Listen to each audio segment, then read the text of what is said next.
paz inalcanzable, caricia de amor inconmensurable, rayo de luz inalcanzable.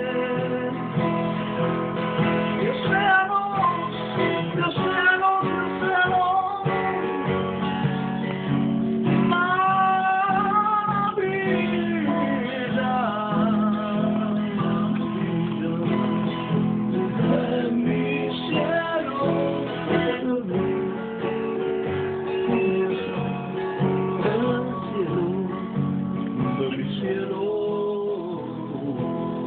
hace poco la novela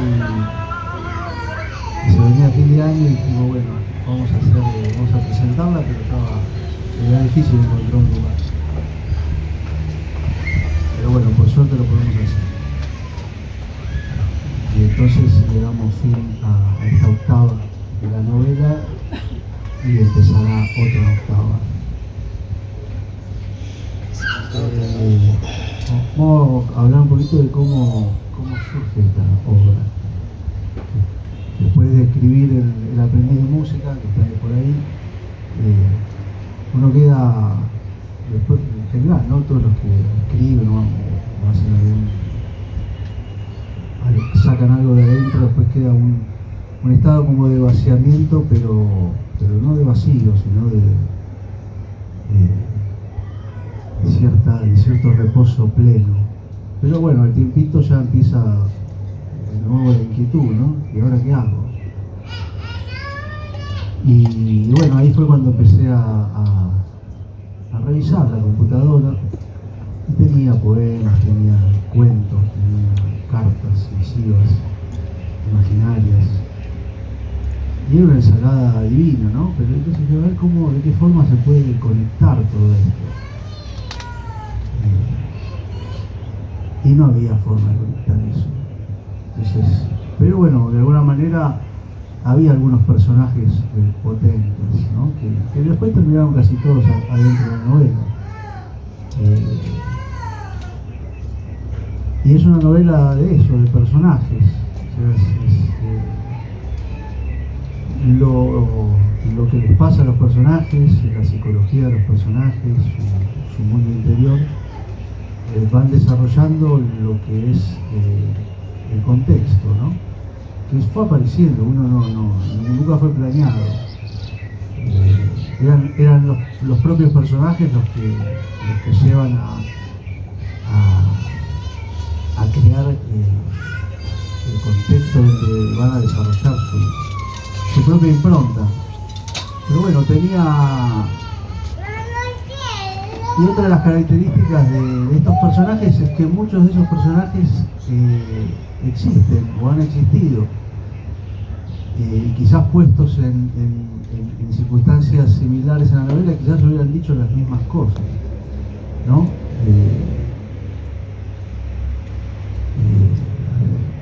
Y bueno, también quería homenajear en esa novela a varios amigos de la infancia. Allá había personajes que directamente, bueno, los estaba describiendo de alguna manera, ¿no? Su propia tipología, su propio carácter. Entonces directamente les puse sus apellidos. Pero bueno, espero que me sepan disculpar. Y bueno, básicamente cuando me llaman ahí de la novela, me dicen, bueno, había que poner en 15 líneas algo en la contratapa. ¿De qué trata la novela? ¿No? Y 15 líneas. Y bueno, salió esto, ¿no? Lo voy a leer ahora. Es un extracto,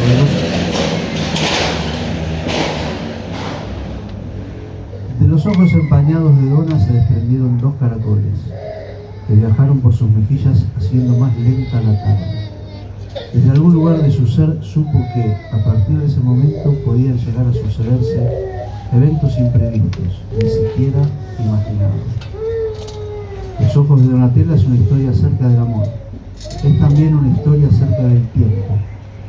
En la encrucijada de amor y tiempo nacen innumerables destinos que se fuman con la decisión del primer paso y sin embargo continúan allí.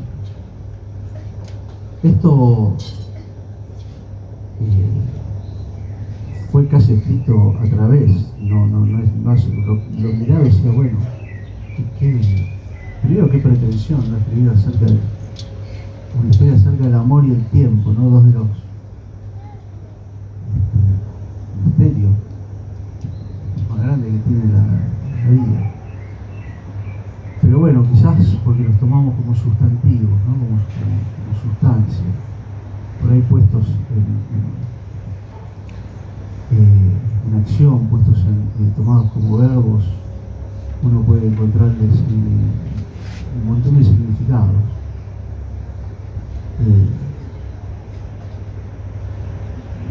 Podemos decir algo acerca de eso, ¿no? Pero bueno, en estos pequeños renglones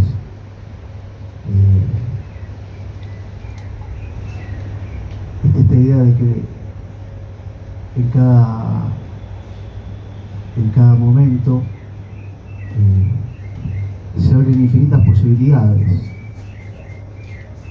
y es como que cuando uno toma una decisión, bueno, se abre una línea de tiempo determinada y no otras que quedan como potenciales, ¿no? Pero sin embargo, de alguna forma que yo no la conozco, esos otros potenciales continúan existiendo. Recién hablamos un poquito ahí con Carlos, un poquito acerca de eso, y decíamos, no es como si eso que no fue cuando uno tomó una elección, y esta novela es en definitiva es una novela acerca de las decisiones. Los personajes están enfrentados a tomar decisiones que cambian completamente, van a cambiar, y lo saben, ¿no? Porque uno toma las decisiones de manera inconsciente, mecánica, como habitualmente vivimos. Entonces, pareciera que decidimos y los eventos suceden por nosotros. Pero en este caso, son puestos a tomar decisiones y lo saben. Y saben que esas decisiones van a cambiar su destino de manera inexorable.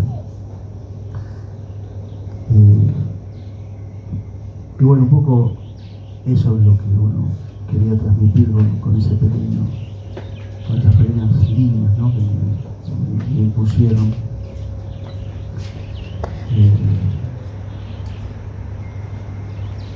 Y del amor no vamos a decir demasiado, ¿no?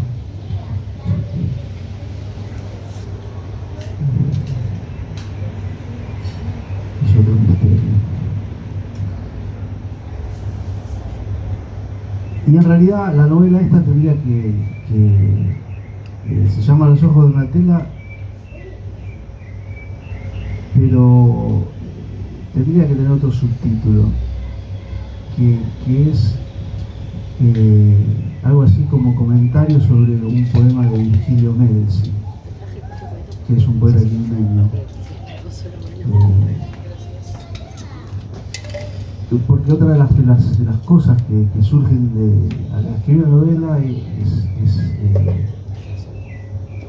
esta posibilidad que a veces tenemos o existe en la música, en determinada forma de hacer música, que es agarrar un tema y recrearlo como si fuera un estándar de jazz, un blues.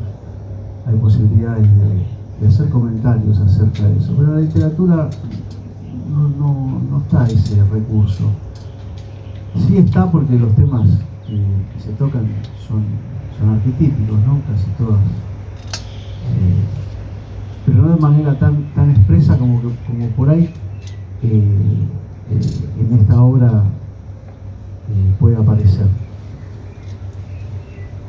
Porque el poema de Virgilio Médici, que se los voy a leer,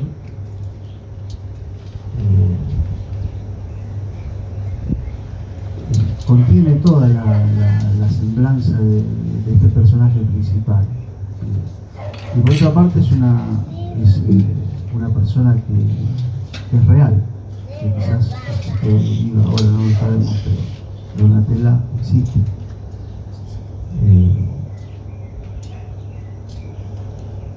Y acá está el poema de Virginia Melzi, que se llama Los ojos de Donna, incluso. Y que acá en la tapa lo dice, en la primera hoja, antes de arrancar la novela, dice: si los ojos de Donna son dos espejos, si los ojos de Donna son dos espejos, ¿qué vería Donna cuando alguna mañana frente al espejo oval se pararía? Y es exactamente lo mismo que leemos en el poema Los ojos de Donna antes de arrancar. Dice: si los ojos de Donna son dos espejos, ¿qué vería Donna cuando alguna mañana ante el espejo oval se pararía?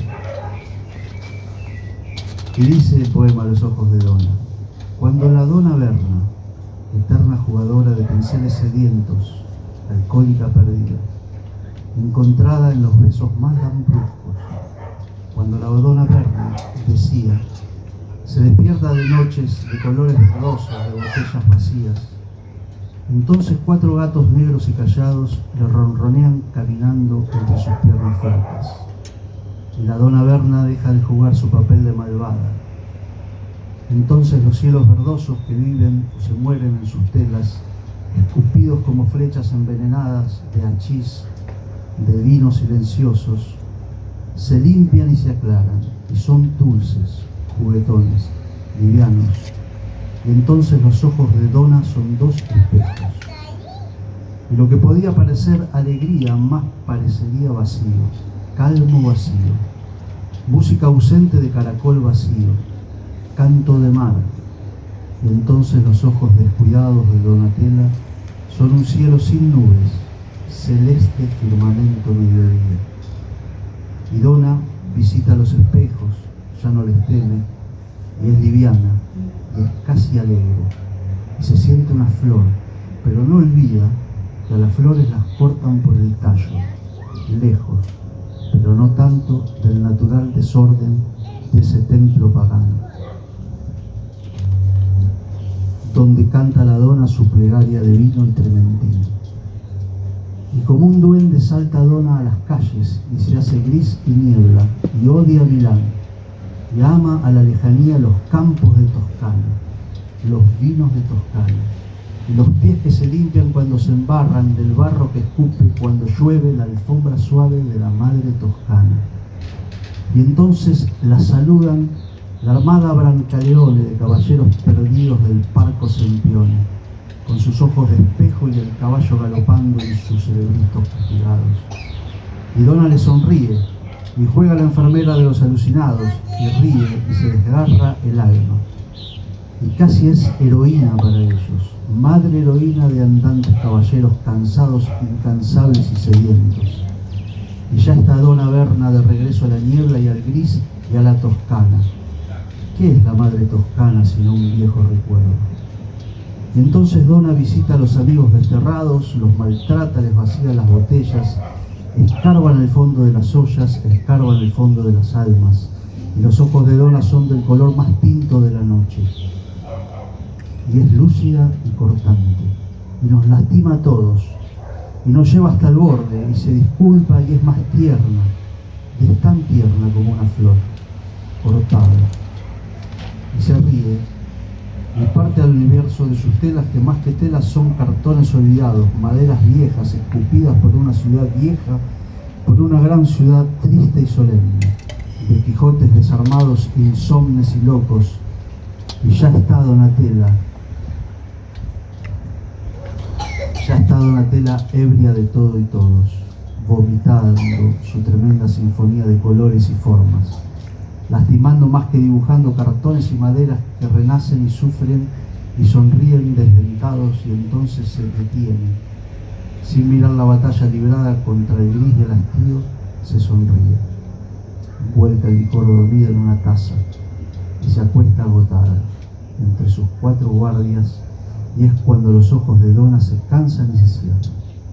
De todo Milán es una canzone nostálgica y ausente.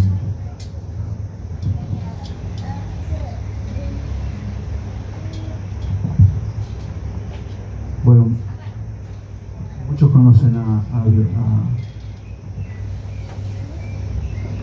Virgilio Melzi, es un seudónimo que ha usado para escribir esta maravilla y otras más. Un amigo que es uno de las pocas personas que yo podría decir que es un artista. Y está acá, Enrique Roca, es el Virgilio Melzi. Y Donna era, cuando estuvimos en Italia juntos, a Donna no la llegamos a ver, pero vimos a otros personajes que están en la novela retratados.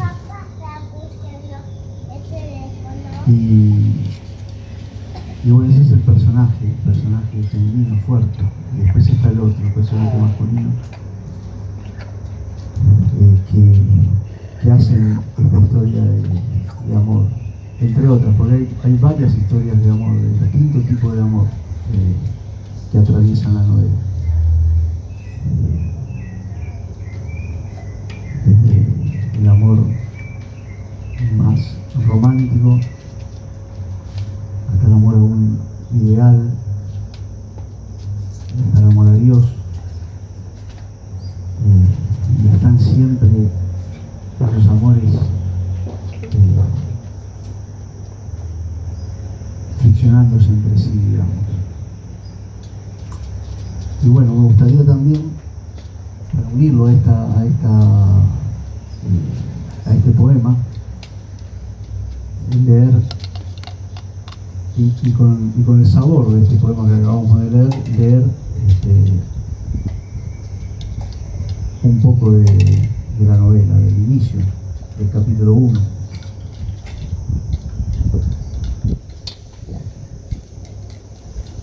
Y quizás, bueno, vaya haciendo algunos comentarios, ¿no? Empieza así: Cazzo, ¿qué pasa, Gianni?, le preguntó desganadamente Fredrik, sin levantar los ojos del libro que había manoteado momentos antes de la enorme biblioteca desvencijada. Sabía de sobra la respuesta. Esta máquina de mierda se rompió otra vez, dijo Gianni, dándole golpes en los chapones del costado y verificando el resultado a través de unos auriculares. ¿Y no se le pasó nunca por la cabeza que en realidad... No, usted no entiende, la fe es el único sustento del universo, le gritó Gianni, agarrándose la cabeza. La máquina en cuestión era un invento del propio Gianni Beato, al que había bautizado como Eterfono, cuya propiedad, según él, consistía en captar del éter cualquier organización de pensamiento, emoción y acción que haya existido o incluso pudiera existir. Gianni se sentaba durante horas, días, meses, si era necesario, con la finalidad de captar algún mensaje del más allá.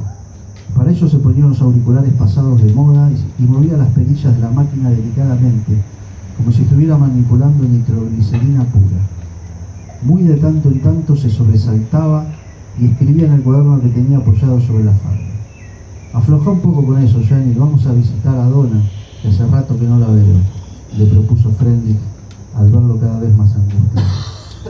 De pronto le cambió el semblante. Tan solo escuchar su nombre parecía convertirlo en un hombre manso, lejos de aquel personaje desmesurado que enternecía e intimidaba con la misma intensidad. Caminaron no sé cuántas cuadras bajo el inclemente sol de aquel verano porteño del 75, más caluroso y húmedo que de costumbre, mientras Gianni le contaba de la última terfonía, como le llamaba a las voces que escuchaba a través del artefacto. Era una historia entre dos enamorados del pueblo vasco, separados por una frontera que los había dejado incomprensiblemente a uno del lado de España y al otro del lado de Francia. Parece que le iban llegando en forma de epístolas que él transcribía frenética y meticulosamente, pero como no lo hacía en forma cronológica, se desesperaba tratando de darle, justo él, cierta coherencia. Fredrik lo escuchaba de ratos, porque Gianni tenía la particularidad de dejarlo exhausto. Doblaron la calle Aguirre y se detuvieron frente a una puerta descascarada. Golpearon las palmas, mirando hacia arriba. Del balcón del primer piso se asomó el viejo violinista que los miró, achicando los ojos como si intentara reconocerlo. Gianni sonrió su sonrisa desdentada y le gritó como si estuviera a 1 kilómetro de distancia: Giuseppe, sono io, caro. En realidad no tenía ni idea cómo se llamaba. Solo Donna conocía su nombre y jamás lo había revelado, quizás para preservar el vínculo que los unía. Sabían sí que era yugoslavo y no entendía una palabra de italiano, pero esto jamás le importó a Gianni, quien estaba convencido de haberlo escuchado tocar hace muchos años en un casamiento en Guardia San Framondi. Como sea, al rato una melodía perfecta emergió del violín que tenía entre sus manos. Se tranquilizaron. Pronto Donna vendría a abrirles. Habían aprendido que cuando el viejo salía al balcón era porque ella estaba en casa. Si tocaba en modo mayor, le informaba que eran algunas de las pocas personas que estaba dispuesta a ver. Si la melodía era en modo menor, le avisaba que venían visitas desconocidas. Entonces ella se deslizaba sigilosamente por el pasillo y echaba una mirada por una rendija para ver quién osaba molestarla. Los hizo esperar una eternidad y al verla pudieron darse cuenta por qué. La Donna Verna, hermosa como un fresco descascarado, estaba borracha como de costumbre. ¿Qué puertas habré abierto antes para que me vengan a romper las pelotas a esta hora?, fue su bienvenida. Podrías no haber abierto, le dijo Frendi. Abierto o abrido, jugosa conjugación, Frendi. Congratulation, le clavó la Verna. Frendi alzó la guardia porque sabía que borracha y de mal humor era aún más lúcida y peligrosa. Gianni, en cambio, abrió los brazos y le fresó su pecho italiano. Entre ellos existía un vínculo que Frendi no conseguía descifrar. Era la única persona contra la cual Donna se cuidaba de mostrarse despiadada. Si Gianni estaba entre ellos, existía la posibilidad de estarse a resguardo de su lengua, aunque no de su mirada, lo cual no era mejor. Sus ojos azules tenían la propiedad de los mares, el frío glacial paralizante del mar del norte o la cálida embriaguez del Egeo podían alternarse en la mínima fracción de un pestañeo. Eran ellos los que sonreían o lloraban, o se sumían en abismos insondables donde nadie podía acceder. Pero cuando todos debían irse, Gianni podía quedarse. Cuando la tertulia se tornaba sofocante y el alcohol urdía y destruía de argumentos absurdos, cuando la discusión se parecía demasiado a una masturbación apurada, los ojos de Donna buscaban los de Gianni y reposaban. Se refrescaba en ellos y volvía a ser la demoledora máquina del desencanto. En el atelier donde vivían todo era un aparente y completo desorden. Digo aparente porque Donna parecía saber la posición exacta de cada objeto. Sus 4 gatos descansaban sobre las camas y las botellas de vino se camuflaban con las de trementina como si quisieran escapar del acecho al que eran constantemente sometidos. Donna manoteó una y se la empinó dándole un largo trago. Su garganta se movió acompasadamente 1, 2, 3 veces. Luego se desplomó en el sillón, dejando entrever sus piernas de mármol. Gianni se puso a jugar con los gatos que se le habían encaramado y Frendi se sumergió en las pinturas que abarrotaban el atelier. Ya veo por qué estabas desaparecida, dijo con un hilo de voz. Lo que veía eran los últimos cuadros en los que Donna había estado trabajando. No entendía qué era ese lenguaje, cómo se las ingeniaba para reinventar el mundo en aquellos perímetros. A la vez que creaba lo destruía todo, no dejaba nada en pie. Así como era para sí misma y para los demás, así era para su arte. El oficio implacable de vivir sin concesiones. ¿Te gustan?, preguntó Donna, como si todo se resumiera a eso. Frendi enmudeció. ¿Cómo contestar? Debería ser lo más simple del mundo. ¿Me gusta o no me gusta? Pero lo que en realidad sentía era mucho más ambiguo y complejo. Esas pinturas le planteaban una especie de absurdo en su mente. Parecían haber sido hechas por un monje mono o un niño saurio o algún otro engendro que no supiera nada de la historia de la cultura humana. No tenían nada que ver con la belleza, pero eran hermosas. Aún así, le parecía que no le gustaban. ¿Te gustan, Gianni?, preguntó Donna. Gianni las miró una por una sin dejar de acariciar al más pequeño de los gatos. Sí, casi todas, menos aquellas 2. No son sinceras, dijo al fin mirando con una ternura infinita a la Donna que no quería ser vista, como disculpándose a la vez de tener que ser él mismo sincero con ella delante de Frendi. Donna sintió el impacto y esos mismos ojos tiernos le dedicaron a Frendi una mirada digna de Medusa, se le hubiera convertido en piedra, de no ser que Fredrik ya había desarrollado el antídoto. Estaba tan consciente de sus miserias que no había desprecio en el mundo que pudiera conmoverlo. En eso trababan espadas con Donna, aunque él sabía que llevaba ventaja. Era un crápula consumado, pero dudaba que Donna fuera esa alma despiadada que se esforzaba por mostrar. Si algo dejaba traslucir a pesar de ella misma era dolor. Y si hay dos cosas que las almas gastadas ya no pueden experimentar, son el dolor y el asombro. Dos cosas que a Donna Berna le sobraban. Son horribles, sentenció Donna. Fredrik y Donna estaban en uno de esos días. ¿Qué querés decir? Que son unos adefesios abominables y que se las van a tener que meter en el culo. ¿Para qué las hiciste entonces? ¿Y vos te crees que yo puedo elegir qué hacer? De todas formas pinté otras mierdas que están por ahí. Dentro de un rato va a caer Perisolo para llevárselos. Pobrecito, piensa que los va a vender como los de la muestra pasada.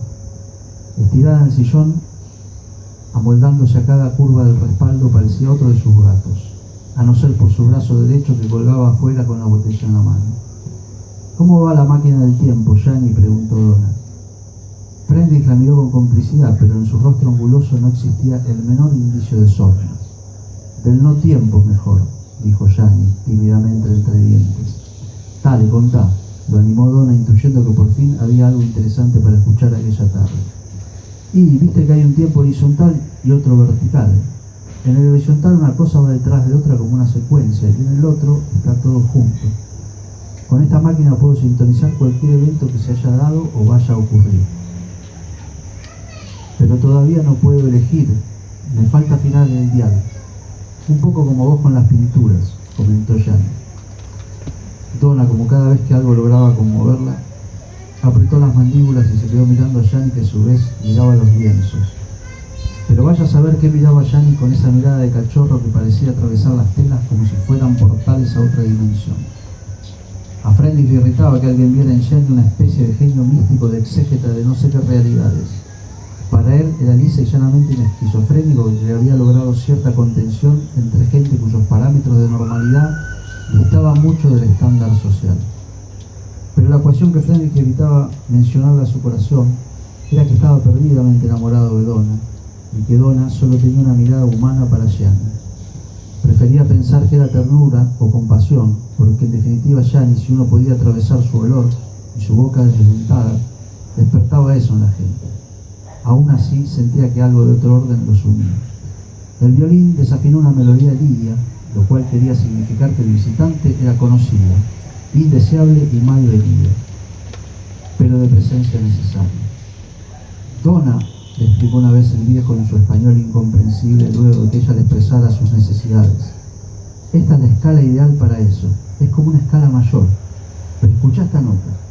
Tocó para ella la progresión natural hasta la cuarta aumentada, acentuando esa nota y haciendo una pausa antes de continuar hacia el fin de la octava.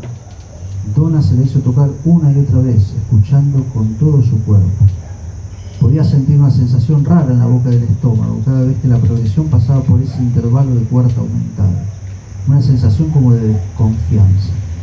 Esa es, le dijo el viejo, exactamente esa es la escala que quiero que toques cuando vienen los depredadores. Luego le dio un beso en la frente y volvió a su atelier. Gianni, ¿podés ir a atender?, le pidió Donna casi con ternura. Hacelos pasar, yo me voy a arreglar un poco.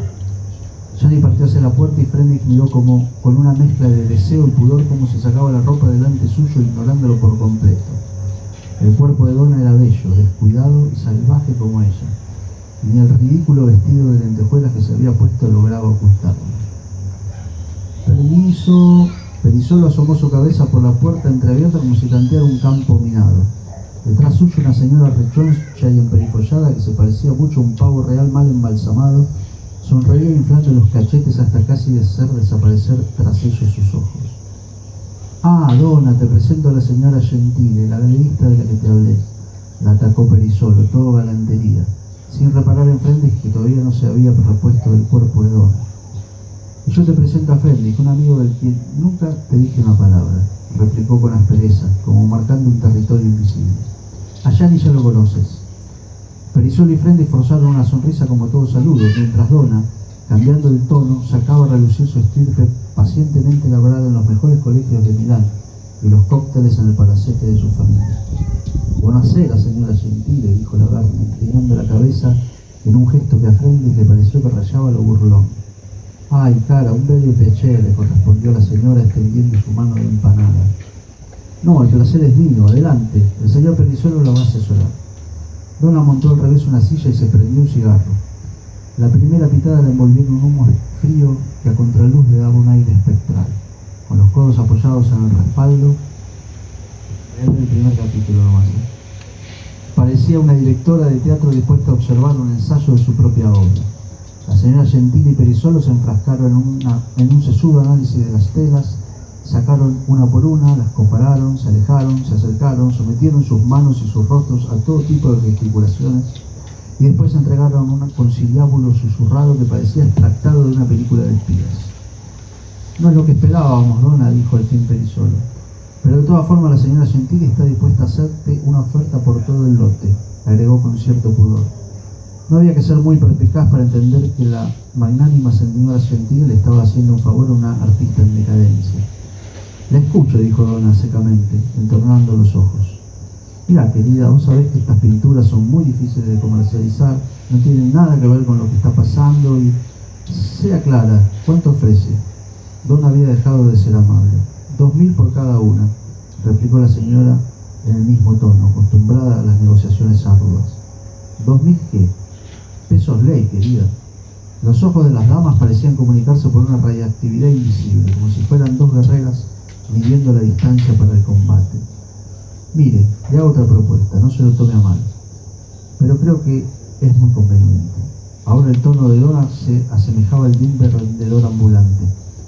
Freundlich miraba anonadado de la escena. Nunca había podido discernir si realmente actuaba o si no se daba cuenta de los personajes que súbitamente la habitaban. Detrás de aquel biombo hay algunas otras pinturas que por ahí le puedan interesar. Examínela. Si le sirve, le dejo todo el lote, como usted le dice, estas y las otras, a 10.000 pesos cada una. Si no, se va de acá con las manos vacías. Gentile miró a Perizuelo buscando una explicación, pero Perizuelo miraba a Donna, que a su vez miraba con una dulce y cínica sonrisa como la galerista ocultaba su rechoncha figura detrás del biombo.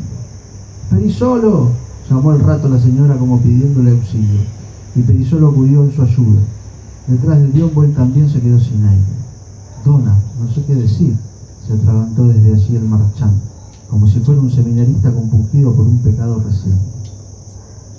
Freundlich los espiaba recostado de James Dean contra la ventana, haciéndose distraído, como si todo eso le importara un carajo. Y Gianni, a quien realmente todo eso le importaba un carajo, jugaba sobre la cama con los gatitos. No se hable más, cerremos el trato, apuró la señora, sin poder disimular su excitación. Perizuelo, quien alguna vez había sido pintor, tenía emociones encontradas. Sabía claramente que lo que tenía ante sí no era solo revolucionaria en un mundo harto de revoluciones. Eso era otra cosa. Si las hubiera pintado él, seguramente valdrían menos aún que las telas en blanco. Pero Donna, con su intransigente inmanencia, se había ganado, a pesar de ella, un extraño lugar en el mercado del arte. Gentile pagaría las 30 obras que pretendía llevarse vendiendo tan solo un par de ellas, ni siquiera de las mejores. Y él, que alguna vez padeció una usura tan semejante que revolcó por el piso su vocación tierna, debía ahora callar, morderse los labios, para no gritarle a Donna que la estaban cagando. Al fin de cuentas vivía de eso. Falta poquito. ¿Están cansados o termino el capítulo? Termina. ¿Terminamos? Bueno, vamos a celebrar el trato, dijo Donna, buscando las copas sucias entre los acrílicos, los óleos y los restos de velas bajo cuya luz se obstinaba en pintar cuando caía la noche. Sacó un Malbec barato, áspero como la lengua del gato, que Gianni siempre elegía como su preferido. Sirvió descuidadamente sin siquiera levantar el pico mientras iba de copa en copa enchastrando lo ya enchastrado. Y fue la única excepción de Gianni, que ya no bebía, que vació el contenido de un solo trago. A Freundlich también le pareció un absurdo la oferta, pero no encontraba el resquicio justo para decirle a Donna su opinión. Por otra parte, dudaba mucho que ella no lo supiera. No obstante, se le acercó y susurró algo en su oído. ¿En serio?, exclamó con su mejor cara de asombro. Un momento. Donna detuvo el brindis con un gesto en el aire como si fuera un director una directora de orquesta o un predicador evangelista. Acá mi amigo Freddy insinúa que estas horas la cara colorada de la señora Gentile se transformó, albergando ahora de un saque ese vino rudo. Perisolo sintió en su corazón un alivio impensado y Don agregó otra sentencia desconcertante. Sin embargo, mantendré mi palabra. Al fin y al cabo, la propuesta fue mía, pero incorporando la siguiente cláusula. Ahora su tono era el de un atildado agente inmobiliario. Sin duda se estaba divirtiendo bastante con la situación. La que no se estaba divirtiendo para nada era Gentile, que veía cómo se enturbiaba el mejor negocio de su vida desde que lo compró por 2 mangos un pequeño Renoir a una vieja aristócrata con demencia senil. ¿Y cuál es la cláusula?, preguntó la señora, tratando a duras penas de hacer honor a su apellido. Deberá contestar correctamente y sin titubear una pregunta que le va a hacer mi amigo, dijo, extendiéndole su mano a Jenny como si cumpliera el gesto de la Capilla Sixtina. Esto era demasiado para Fendi. Que Donna estuviera rifando su futuro económico en boca de un orate era algo que no podía soportar, casi tanto como que no lo hubiera elegido a él para eso. También era demasiado para Perisolo, que ya conocía a Gianni de otras veladas. Gianni miró a Donna tocando la punta de sus dedos en un gesto cómplice, entregado y dispuesto a cumplir otra vez un deseo suyo, que nunca era capricho. Y bien, mi querido Beato, la señora Gentile y todos nosotros te escuchamos. Sin dejar de acariciar al gato, Gianni sacó del silencio su pregunta. Si los ojos de Donna son 2 espejos, ¿qué vería Donna cuando alguna mañana ante el espejo oval se pararía? La Berna se lo quedó mirando y de sus ojos empañados se desprendieron 2 caracoles que viajaron por sus mejillas haciendo más lenta la tarde. La señora Gentile, que desde algún lugar de su ser, tal vez desconocido para ella, supo que a partir de ese momento podían llegar a sucederse acontecimientos ni previstos ni imaginados, decidió irse dejando instrucciones a Perisolo para que intentara establecer una comunicación razonable con Donna, y Donna, ante la incredulidad de Fendi, lo designó precisamente a él como su representante en las negociaciones, a cambio de un 10% de todo lo que pudiera sacar. Eso sí, agregó, vayan a hacerlo lo más lejos posible de este lugar. Ese es el capítulo 1.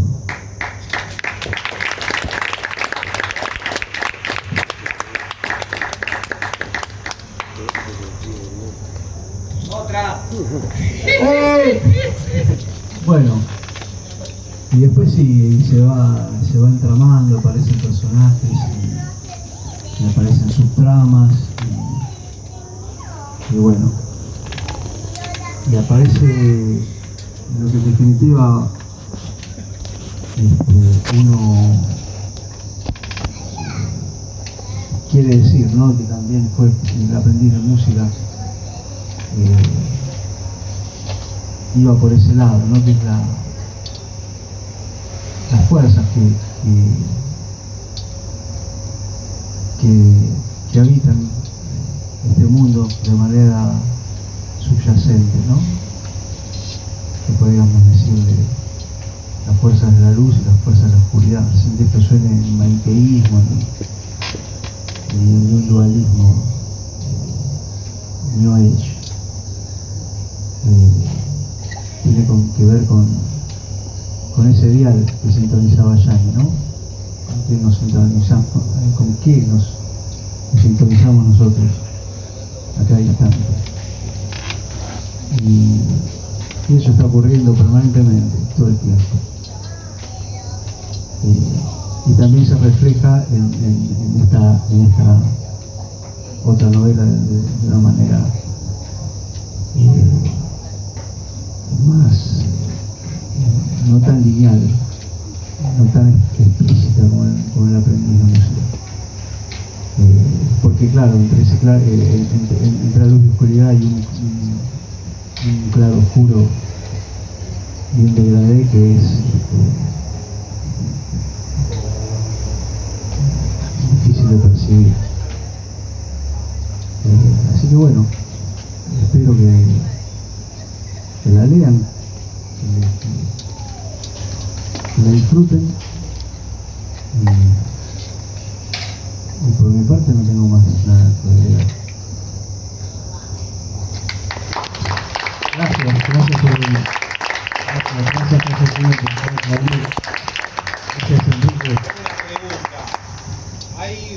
formato digital de tu material, de tu contenido, la novela? ¿Qué crees de eso? A mí no me gusta. ¿Usás los dos formatos? No, me lo ofreció la editorial, pero no, a mí me gusta el objeto. Sí, obvio. Eso sin duda Me gusta el libro. De todas formas, si alguien lo quiere ver, se lo paso en un pendrive. Me manda un mail y se lo paso. Muy bien, por el momento solo físico y poder leer la libro. Sí, pero bueno. Cuanto pregunta desde la ignorancia, desde que vos ya casi tenés cocinado todo el proceso, hasta que salió y lo tuviste físico en tu mano, ¿cuánto tiempo pasó? En este caso, ¿no? Y habrán pasado desde que se lo di a la editorial hasta que me lo llegamos al final, habrán pasado como 3 meses. Y hubo 9 correcciones. 9 veces que dije, listo, no hay más nada que agregarle, y lo tuve que sacar. Más que nada, corregir cosas, nombres, hasta que ya llegó un momento que diga, bueno, ya está, ¿no? 9 son suficientes. Ya se para una corrección ya debe ser dolorosa, el desgaste, ¿no? Y vos pasaste por 9 correcciones. Increíble. Sí, la editorial estas son muy profesionales, ¿no? Y son gente que yo me di cuenta, ¿no? Que saben y conocen mucho el proceso. Entonces te lo devuelven, así que ya está listo. Bueno, no me aceptó, me lo devolvían de nuevo, me lo tiraban de nuevo. Bueno, acá está, esta es la versión definitiva que vos. Fíjate, la volví a leer y decía, la puta madre, no, esto así no va. Y había algunas cosas que eran errores importantes. Después el margen ya era más chico, hasta el final nada, eran una puntuación, una cosita así. Y como anecdótico, ese libro en lo personal tuyo, ¿cuánto tiempo tiene de trabajo? Muchos años. Porque yo lo dejé y después, bueno, en el medio pasaron cosas, como dijo Mauricio. Estuve bastante jodido de salud, entonces bueno. Pero después, quizás a raíz de eso, ¿no? A partir de ahí empecé a casi me muero. Entonces después dije, bueno, hay que producirlo. Y ahí lo agarré y con la idea de terminarlo, ¿no? Dice, bueno, vamos con esto hasta el final. Y este es en octava, los músicos le decimos, ¿no? Inicia el proceso hasta que termina. Y ahora inicia otra cosa, que ya uno ya no depende de uno, ¿no? Que el libro hace su camino. Vaya lejos o vaya cerca, ya está escrito. No se le puede agregar ni sacar más nada. Ahora hay que encarar otro. Así que, ¿Este es tu segundo libro o cuántos tenés? este es el segundo. Ese es el aprendiz de música y ese es este.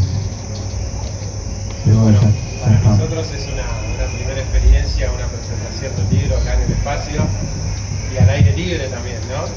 Porque quizás en una especie de salón o auditorio uno tiene otra repercusión de cómo escucha a la persona hablar del libro, otro ambiente. Y acá está al aire libre, bajo un árbol. Y bueno, como también una primera experiencia para nosotros. Agradecemos que haya venido a presentar el libro acá, también para romper el hielo para nosotros. Hay bastante contenido de poesía en otro ambiente, es un ambiente distinto, pero presentación de un libro es la primera vez, así que agradecemos a la gente que atenta, escucha de esta manera, ¿no? Creo que estuvo muy lindo. Gracias a ustedes por el espacio cultural. Yo he venido varias veces a escuchar música. No había venido al patio, lo conocía. Así que me encanta. Gracias. Bueno, muchas gracias. Bien, ¿vamos?